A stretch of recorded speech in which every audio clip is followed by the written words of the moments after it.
نحمده ونصلي ونسلم على رسوله الكريم أما بعد فأعوذ بالله من الشيطان الرجيم بسم الله الرحمن الرحيم قال الله تبارك وتعالى في القرآن المجيد والفجر وليال عشر صدق الله العظيم۔ اللہ تبارک و تعالی قرآن مجید کے اندر قسم کھا کر فرماتے ہیں والفجر ولیال عشر، قسم ہے فجر کے وقت کی، نماز فجر کی، اور قسم ہے 10 راتوں کی۔ مفسرین حضرات اس آیت کی تشریح میں اور تفسیر میں لکھتے ہیں کہ ان آیات سے مراد عشرہ ذی الحجہ ہے، یعنی جب چاند نظر آ جائے ذی الحج کا، اس دن سے لے کر 9 ذی الحجہ تک سے مراد ولیال عشر، یہ 10 راتیں ہیں، اور والفجر سے مراد ذی الحجہ کی صبح، یعنی ذی الحجہ کی نماز فجر کا وقت۔ اللہ تبارک و تعالی کی ہر بات قسم سے بڑھ کر ہوا کرتی ہے،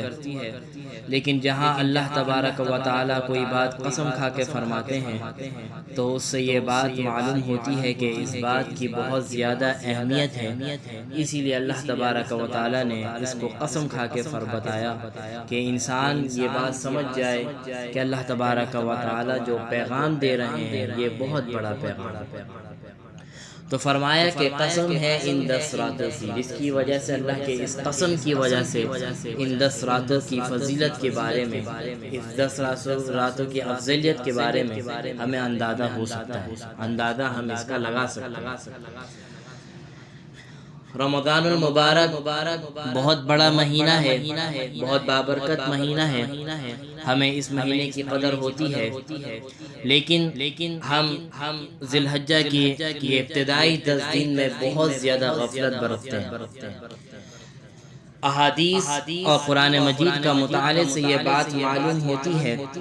کہ رمضان المبارک کے بعد جو سب سے افضل ترین دن ہے، جو اللہ کو محبوب ترین دن ہے، وہ عشرہ ذی الحجہ کے ابتدائی 10 دن۔ تو یہ ابتدائی 10 دن رمضان کے بعد سب سے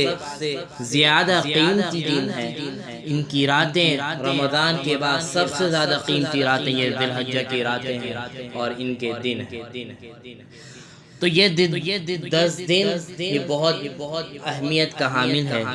تو ہمیں چاہیے کہ ہم اس 10 دنوں کی خوب قدر کریں۔ ان 10 دنوں میں جو کرنے والے اعمال ہیں وہ سب سے پہلے نمبر پر کہ روزے کا رکھنا ہے۔ رسول اللہ صلی اللہ علیہ وسلم فرماتے ہیں کہ ان 10 دنوں کا روزہ رکھنا، ان میں سے ہر ایک روزے کا ثواب ایسا ہے کہ جس نے 1 سال کسی نے نفلی روزہ رکھا، یعنی ہر دن ہر روزے کا ہر ایک دن کا ثواب اتنا کہ کوئی شخص پورے سال کے نفلی روزے رکھے، وہ ثواب انسان اگر ان 10 دنوں میں اگر کوئی ایک روزہ رکھ لیتا ہے تو وہ ثواب اس کو مل جائے گا۔ اسی طرح 2 دن کے حساب سے آپ اس کو ڈیوائیڈ کر لیں، 3 دن کے 3 سال 4 سال 5 سال ایسے بن سکتے ہیں۔ تو یہ سب سے پہلی چیز جو ان 10 دنوں میں کرنے والی ہے کہ وہ روزہ کا رکھنا، اور اس کے اندر ایک دن آتا ہے جس کو 9 ذی الحجہ ہم کہتے ہیں، جن کو یوم عرفہ کے نام سے پہچانا جاتا ہے۔ یہ یوم عرفہ جس دن حج ہوتا ہے، اس دن کا بھی روزہ رکھنا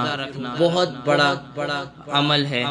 رسول اللہ صلی اللہ علیہ وسلم اس روزے کے بارے میں ارشاد فرماتے ہیں کہ مجھے امید ہے اگر کوئی شخص اس دن کا روزہ رکھ لے تو اللہ تبارک و تعالی اس کے پچھلے اور اگلے تمام تمام گناہ جو صغائر ہیں اللہ تبارک و تعالی اس کے روزے رکھنے سے معاف ہے۔ تو کتنی اہمیت والے روزے ہیں، تو خصوصی توجہ ہو جائے، یہ 10 دنوں کے کچھ نہ کچھ مکمل ہو جائے، یا چند روزے رکھ لیے جائیں، یا خصوصی طور پر یوم عرفہ کا روزہ رکھ لیا جائے، تو یہ بہت زیادہ ہمارے لیے فائدہ مند ثابت ہے۔ اس کے بعد ان 10 دنوں میں کرنے والے کام کیا ہیں؟ رسول اللہ صلی اللہ علیہ وسلم فرماتے ہیں کہ ان 10 دنوں میں اگر کوئی شخص رات کو قیام اللیل کرتا ہے، راتوں کو جاگتا ہے، نمازیں پڑھتا ہے، نوافل پڑھتا ہے، تو لیلۃ القدر کے اندر جتنی نمازیں اگر کوئی شخص پڑھے جو رمضان المبارک کے اندر آتی ہے، وہ ثواب ان 10 راتوں میں اگر کوئی شخص راتوں کو قیام کے لیے کھڑا ہو جائے، وہ ثواب جو لیلۃ القدر میں ملنے والا ہے، وہ ثواب اللہ تبارک و تعالی اس کو اس ذی الحجہ کی راتوں میں نصیب فرمائے۔ تو کتنا بڑا عمل ہے کہ ہم لیلۃ القدر کے لیے کتنا تلاش میں رہتے ہیں، لیلۃ القدر مل جائے۔ ہم رمضان کے اندر ساری ترتیب اپنی سیٹنگ بناتے ہیں عبادتوں کی، تو اللہ تبارک و تعالی فرما رہے ہیں کہ وہ عبادت کا ثواب اللہ تبارک و تعالی ان 10 دنوں کے قیام کے اندر اللہ تبارک و تعالی ہمیں نصیب فرمائے۔ اس کے بعد ان 10 دنوں کے اندر جو اعمال کرنے والے ہیں وہ یہ ہیں کہ جو حضرات قربانی کا ارادہ رکھتے ہیں یا قربانی کا ارادہ نہیں بھی رکھتے، یا ان کی استطاعت نہیں ہے، یا ان پر واجب نہیں ہے، تو وہ ان 10 دنوں میں جب ذی الحجہ کا چاند نظر آ جائے، اس چاند کے دیکھنے سے جب تک آپ کی قربانی نہ ہو جائے، یا جب تک ذی الحج کی نماز یعنی عید کی نماز نہ پڑھ لیے، تب تک اپنے بالوں کو اور ناخنوں کو جو زائد بال ہیں آپ کے جسم پر یا ناخن ہیں، اس کو نہ تراشا جائے۔ یہ مستحب ہے اور حاجیوں کے ساتھ مشابہت ہے، کیونکہ حجاج کرام جب احرام باندھ لیتے ہیں تو ان کے اوپر کچھ پابندی عائد ہو جاتی ہیں، اس کے اندر سے وہ ناخن بال وغیرہ نہیں کاٹ سکتے،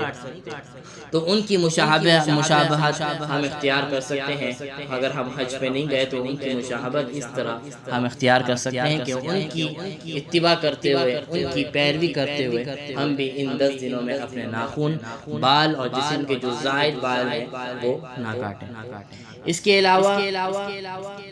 جو ایک اور اس 10 دنوں میں کرنے والے کام ہیں، وہ خصوصی طور پر جو 9 ذی الحجہ سے لے کر 13 ذی الحجہ تک ہے، وہ تکبیرات تشریق کا پڑھنا، یا اللہ اکبر اللہ اکبر، لا الہ الا اللہ، اللہ اکبر وللہ الحمد۔ یہ تکبیر پڑھنا مرد و عورت دونوں کے اوپر واجب ہے۔ 9 ذی الحجہ کی فجر کی نماز، ہر فجر کی نماز کے فرض نماز کے بعد سے 13 ذی الحجہ کی نماز عصر تک یہ پڑھنا واجب ہے، مرد و عورت دونوں کے اوپر۔ مرد حضرات بلند آواز سے پڑھیں گے اور عورت جو ہے وہ پست آواز سے پڑھیں گے، تو یہ کام ہے کرنے والا ان ایام میں۔ اور اس کے علاوہ صدقہ خیرات، نوافل اور دیگر عبادت جو ہے وہ سارے ہمیں چاہیے کہ ان 10 دنوں کو خوب سے خوب قیمتی بنائیں۔ یہ بڑے بہت اہم دن ہیں، اللہ تبارک و تعالیٰ نے اس دنوں کے اللہ تبارک و تعالیٰ نے قرآن مجید کے اندر ان دنوں کے بارے میں بتایا اور قسم کھا کے فرمایا کہ وَلَيَالٍ عَشْرٍ، قسم ہے 10 راتوں کی،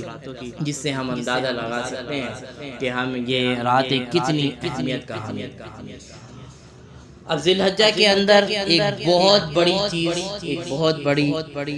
عبادت جو سر انجام دی جاتی ہے، وہ عبادت قربانی ہے۔ یہ فلسفہ قربانی کیا ہے؟ وہ ایک مکمل واقعہ آپ سب جانتے ہیں کہ کس طرح حضرت ابراہیم علیہ السلام نے اپنے بیٹے کو قربان کرنے کے لیے لٹایا، اور کس طرح پھر دمبا آیا، اور کس طرح یہ معاملہ ہوا، اور اللہ تبارک و تعالیٰ کو کتنا پسند آیا یہ معاملہ کہ اللہ تبارک و تعالیٰ نے تمام مسلمانوں پہ کہہ دیا کہ یہ ادا جو حضرت ابراہیم علیہ السلام نے ادا کی ہے، وہ میں اس حضرت ابراہیم علیہ السلام کو فالو کرتے ہوئے، حضرت ابراہیم علیہ السلام کے اتباع کرتے ہوئے تمام مسلمان حضرت ابراہیم علیہ السلام کی اس قربانی کو کریں۔ تو یہ فلسفہ قربانی کیا چیز ہے؟ یہ جانور کا قربان کر دینا یا بکرے کا یا اونٹ کا قربان کر دینا، اللہ تبارک و تعالیٰ قرآن مجید میں فرماتے ہیں کہ لن ینال اللہ لحومها ولا دماؤها ولکن ینالہ التقوی منکم، اللہ تبارک و تعالیٰ کو نہ تو تمہارے جانور کا گوشت پہنچتا ہے، نہ خون پہنچتا ہے، نہ ہی اس کے علاوہ کوئی اور چیز پہنچتی ہے۔ اگر اللہ تبارک و تعالیٰ کو اگر تمہارا کوئی چیز پہنچتا ہے تو وہ تمہاری نیت پہنچتی ہے، تمہارا تقوی پہنچتا ہے۔ تو یہ جانور کا قربان کر کے، یہ اس کے علاوہ دوسرے جو جانور ہیں قربان گائے اونٹ، ان کو قربان کر کے اللہ تبارک و تعالی ہمیں یہ پیغام دینا چاہتے ہیں کہ آج تم جانور کو قربان کر رہے ہو، کل کو اگر ضرورت پڑ جائے اپنے آپ کو قربان کرنے کے لیے اللہ کے لیے تو تم پیچھے نہ ہو۔ جیسے آج خوب زور و شور سے قربانی تم اپنے جانور کی دے رہے ہو، کل کو اگر ضرورت پڑ جائے اپنے جان کو قربان کرنے کے لیے، اپنے اولاد کو قربان کرنا تو تمہارے لیے آسان ہو، جیسے حضرت ابراہیم علیہ السلام نے اپنے بیٹے کو قربان کرنے کے لیے لٹا دی۔ جان کے علاوہ اور بھی تمہاری بہت سی قیمتی چیزیں ہوں گی، گناہوں کا چھوڑنا، گناہوں کا قربان کرنا اللہ کے نظر، اللہ کے لیے، اسی طرح اپنے غلط کاموں کو قربان کر دینا۔ یہ قربانی کا فلسفہ ہمیں یہ بتاتا ہے کہ جیسے ہم اپنے پیسوں سے، اپنے مال سے جانور خرید کے لے کر آ رہے ہیں اور اللہ کی راہ میں اس کو قربان کر رہے ہیں، ایسے ہی اپنے گناہوں کو بھی اللہ کی راہ میں قربان کرو، اپنے دوسرے چیزوں کے، اپنے غلط اعمال کو بھی اللہ کی راہ میں قربان کرو۔ یہ ہے فلسفہ قربانی دراصل۔ یہ جانور کا قربان کرنا، اس کے اوپر بڑے ثواب ہے۔ رسول اللہ صلی اللہ علیہ وسلم نے فرمایا کہ یہ سب سے بہترین، اللہ کو سب سے زیادہ محبوب ترین 10 ذی الحجہ کا جو عمل ہے وہ جانور کا خون بہانا ہے، اور فرمایا کہ جانور کے اوپر جتنے بال ہوں گے اس ہر بال کے برابر اس کو نیکیاں ملیں گی۔ یہ ثواب اپنی جگہ، یہ سارے اعمال اپنی جگہ، لیکن اصل جو قربانی کا مقصد ہے وہ یہ ہے کہ انسان اپنے آپ کو اللہ کی راہ میں قربان کرنا سیکھے۔ آج جانور قربان کر رہا ہے تو کل اپنی خواہشات، ناجائز خواہشات بھی قربان کرے۔ آج جانور قربان کر رہا ہے تو اب تو اللہ کے لیے کل کو اگر ضرورت پڑے تو اپنے آپ کو بھی پیش کر سکے، اپنے اولاد و جان و مال سب کو پیش کرنا اس کے لیے آسان ہو جائے۔ یہ ہے دراصل فلسفہ قربانی۔ تو اللہ تبارک و تعالی سے دعا ہے اللہ تبارک و تعالی ہماری تمام قربانیوں کو قبول فرما لے، اور یہ جو ایام عشرہ ذی الحجہ کے جو 10 دن ہیں اللہ تبارک و تعالی خوب ہم سے ان 10 دنوں میں عبادت کروا لے، اور ہر رات ہر وقت اس کا ہمارے لیے قیمتی بنا دے۔ وآخر دعوانا ان الحمد للہ رب العالمین۔